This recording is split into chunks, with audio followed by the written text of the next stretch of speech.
Hey what's up, welcome back to my channel lagi. Kita akan mulai film kali ini langsung saja tanpa basa-basi lagi. Hitman Agent 47. Langsung saya go aja. Kalian siapin tempat kalian, tempat tidur kalian yang nyaman, berbaring, tinggal nonton bareng-bareng sama-sama. Oke? Jangan ribut ya. Mari kita nonton bareng-bareng. Let's go.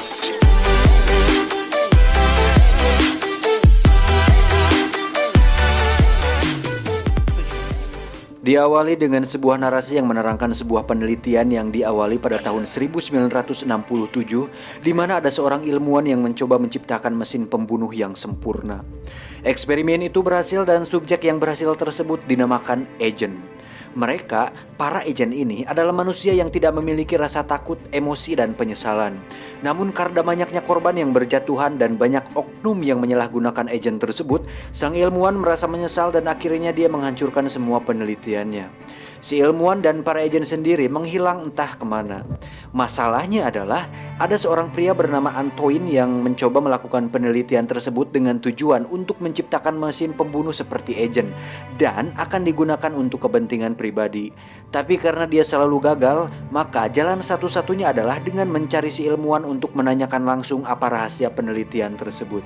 Satu-satunya petunjuk untuk menemukan si ilmuwan adalah seorang gadis yang merupakan anak kandung dari si ilmuwan tersebut. Gadis itu bernama Katia. Untuk itu Antoine menugaskan seorang pria bernama Del Riego untuk melacaknya. Dan kisah akan dimulai dari sini.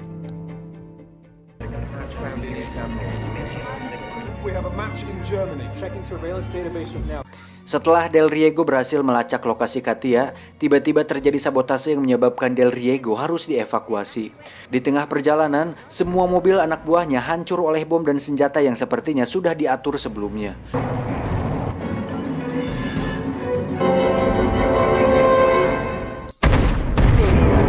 Meledak dong.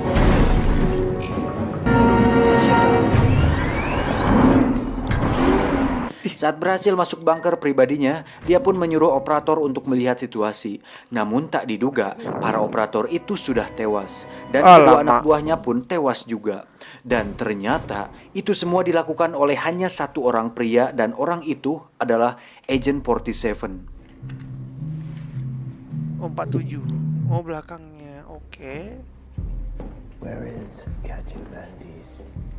Agent 47 ini pun meminta lokasi di mana Katia berada dan jika dia menolak, maka matanya akan pindah ke telapak kaki. You need me? No. I only need pieces of you.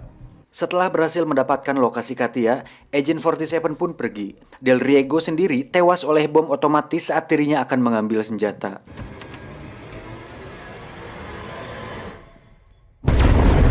Dari situ terjadi pertarungan jarak dekat antara Agent 47 dengan beberapa anak buah Del Riego yang tersisa. Namun mereka semua tewas dengan mudah. Dan adegan ini nampak seperti adegan John Wick di mana dia menggunakan senjata api namun dalam jarak dekat. Dan saya sedikit penasaran jika Agent 47 diadu dengan John Wick, kira-kira menang siapa ya? Tetap menang Saitama sih. Dan inilah Agent 47. Yang rekap ikut pelawak guys. Let's go, lanjut. Mengetahui Del Riego sudah tewas, Antoine pun menugaskan anak buahnya yang lain untuk menemukan Katia sebelum si agent menemukannya. Di sisi lain, Katia sendiri terlihat sedang mencari di mana keberadaan ayahnya, yaitu si ilmuwan. Bertahun-tahun dia mencari informasi tetapi tidak pernah ketemu. There's nothing I can do to help you, miss. Saat dia berjalan di luar, seketika dia berhenti dan melihat kilasan masa depan di pikirannya. Dan faktanya adalah, Katia ternyata memiliki kemampuan melihat masa depan seperti dalam film Next 2009 yang sudah saya bahas kemarin. Jadi, Katia ini ternyata sempat dijadikan eksperimen juga oleh ayahnya dan eksperimen tersebut ternyata lebih canggih daripada si agent itu sendiri.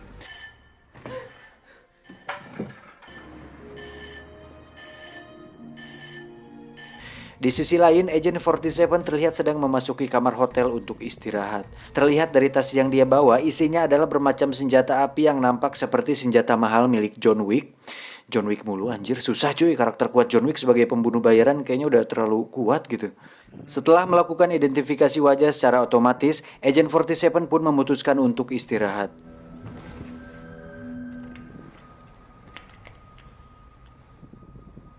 Satu hal yang menarik adalah Agent 47 tidur dengan posisi duduk dengan 2 pistol di sampingnya. Dan ya, seperti kebanyakan pembunuh bayaran, film Leon the Professional juga melakukan hal yang sama. Jadi kalian pasti tidak terlalu terkejut. Singkat cerita, lokasi Katia pun ditemukan. Katia sendiri terlihat sedang berada di kamarnya, dan setelah pencarian selama beberapa tahun, akhirnya dia berhasil mengetahui di mana ayahnya berada. Dan ayahnya tersebut berada di Singapura. Untuk itu Katia pergi ke stasiun untuk naik kereta. Tiba-tiba ada seorang pria bernama John Smith yang mengaku dikirim untuk melindunginya dari si agent. And I'm here to stop him. Dari situ terjadilah kejar-kejaran, dilanjutkan dengan pertarungan antara John dan Agent 47 di mana mereka berdua hampir dilindas oleh kereta api, namun berhasil selamat.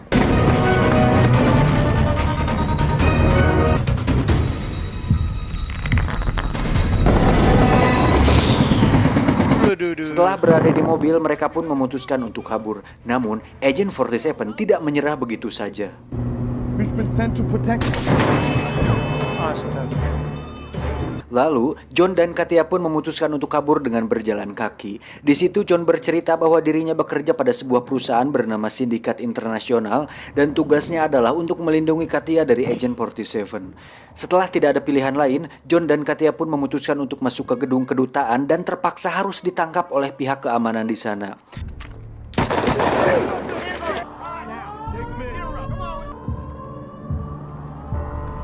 Di sana Katia pun menjelaskan bahwa dirinya dikejar oleh seseorang pria yang akan membunuhnya. Di sisi lain, terlihat Agent 47 justru masuk ke gedung secara terang-terangan dan tanpa perlawanan. Setelah melewati metal detector, pihak keamanan kaget bukan main saat melihat bermacam senjata profesional yang dia bawa. Kayak gimana nih terang-terangan? Agent 47 pun terlihat sudah berada di dalam ruangan interogasi. Ini adalah Mr. Sanders, dia pun mencoba menginterogasi Agent 47 untuk mengetahui siapa dia. Namun Agent 47 justru memainkan psikologinya di mana Mr. Sanders dibuat emosi sehingga memasukkan peluru ke senjatanya dan mengatakan untuk jangan main-main karena kau sedang terkunci di sini bersamaku. Agent 47 pun menjawab, "No, Mr. Sanders, kau yang terkurung bersamaku." Lalu aksi slow motion keren pun terjadi. No, Mr. Sanders. You are locked in here with me.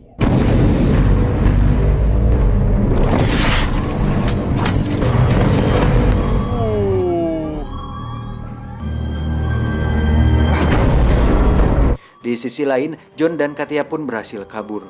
Si agent menyamar sebagai pihak keamanan dan berhasil lolos. Lalu dengan kemampuannya, si agent mencoba menembak Katia dari jarak jauh dan beruntung hanya sedikit menyerempet lengan kirinya. Ya nyamar-nyamar ini yang gue suka guys. Nyamar-nyamar. I don't understand.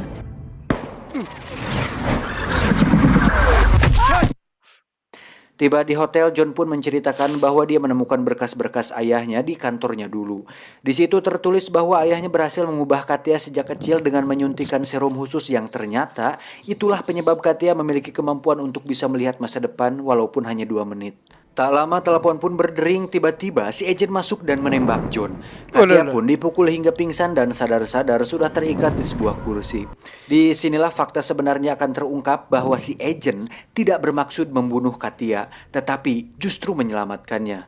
Karena ternyata John adalah utusan Antoine yang seperti kita tahu dia ingin menggunakan Katia untuk menemukan ayahnya. Agent 47 pun mengatakan bahwa waktu kecil Katia dan dirinya berteman baik hingga terpisahkan saat penelitian tersebut dihentikan. Agent 47 pun memaksa Katia untuk menggunakan kemampuannya untuk bisa meloloskan diri dari ikatan tersebut. Dan di sana sudah ada mesin pesawat yang siap menghancurkannya. Dalam keadaan tersesak, Katia pun akhirnya fokus dan berhasil meloloskan ikatan tersebut dengan tepat waktu.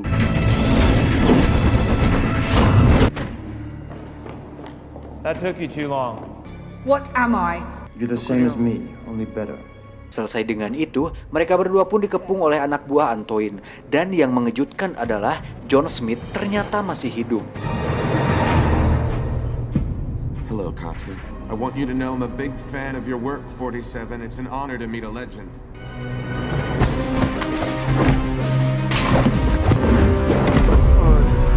I'm better. Say it. Say it!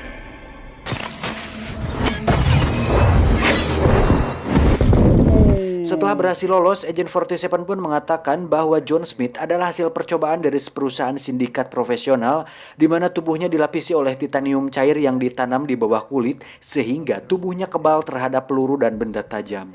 Mereka pun segera pergi ke Singapura saat itu juga.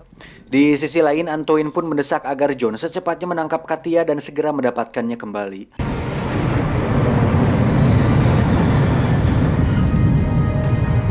Setelah tiba di sana, akhirnya Katia pun bertemu dengan sang ayah untuk pertama kalinya setelah beberapa tahun tak berjumpa. Di situ sang ayah mengungkapkan bahwa tujuan dia meninggalkannya untuk menghindarkan Katia dari bahaya. Tak lama, muncullah anak buah Antoine, tetapi mereka berhasil selamat dengan menggunakan sebuah mobil merah yang keren.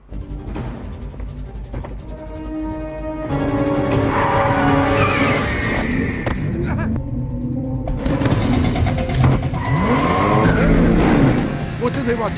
More of me.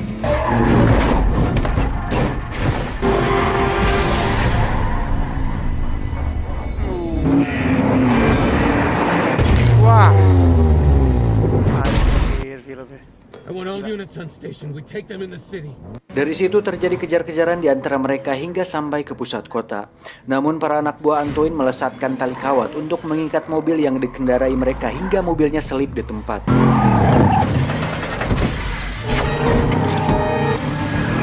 Udah mentok bos, udah mentok.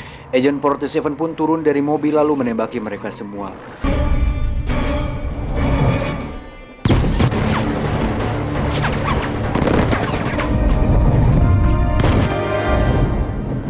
Saat akan kabur, sang ayah pun berhasil ditangkap dan dibawa ke markas Antoine. Di sana, si ayah diinterogasi untuk buka suara tentang rahasia pembuatan agen tersebut. Namun dengan prinsip sesuai visi misi Pegadaian, dia pun tetap tutup mulut. Hingga terdengar bunyi telepon bahwa Agent 47 menawarkan sebuah pertukaran antara Katia dan si ilmuwan. Si agent mengatakan bahwa rahasia pembuatan mesin pembunuh tersebut tersimpan di darah Katia. Dan ternyata itu semua adalah rencana Agent 47. Katia pun mendabrakan helinya ke gedung.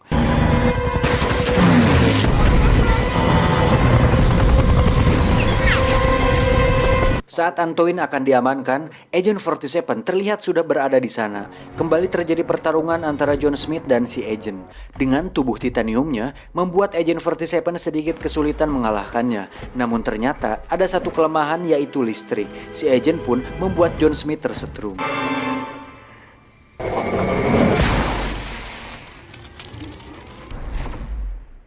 Antoine sendiri terlihat sedang akan kabur menggunakan helikopter bersama si ilmuwan. Di sisi lain, Katia dan Agent 47 terlihat sedang berada di lift untuk sampai di atas.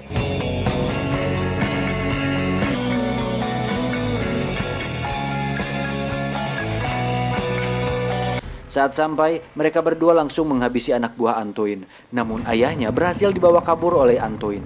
Tapi bukan film namanya jika tidak ada rencana kedua. Karena ternyata si ilmuwan membawa sebuah bom yang ditanam di inhaler miliknya. Sehingga dia tewas bersama Antoine. Tak lama si agent pun menelpon kliennya untuk mengkonfirmasi bahwa Antoine sudah tewas. Dan faktanya, selama ini si agent ditugaskan oleh seseorang untuk menghabisi Antoine dan Katia.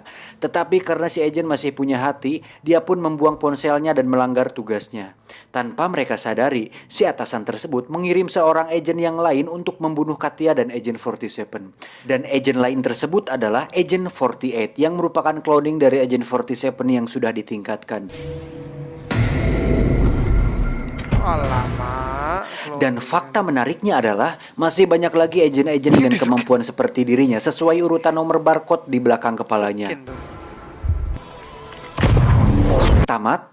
Ending yang cukup mengagenkan. Secara keseluruhan aksi-aksi yang ditampilkan cukup keren walaupun hanya ada beberapa yang cukup memorable. Tapi untuk alur cerita memang agak kurang dan terkesan dibuat rumit sehingga membuat otak saya yang tidak sampai 10 ini merasa sangat ngeheng anjir. Dan pesan yang bisa kita ambil dari film ini adalah jangan memaksakan botak agar terlihat keren seperti Agent 47 karena saya juga menyesal melakukannya. Terima kasih. Kaos kaki Albert Einstein. Waduh. Oke, thank you. Terima kasih buat teman-teman yang sudah nonton video ini. Jangan lupa like, comment, and share bagi teman-teman Anda jika kalian suka dengan video ini. Kalian komen di bawah video apa lagi selanjutnya. See you next time. Bye-bye.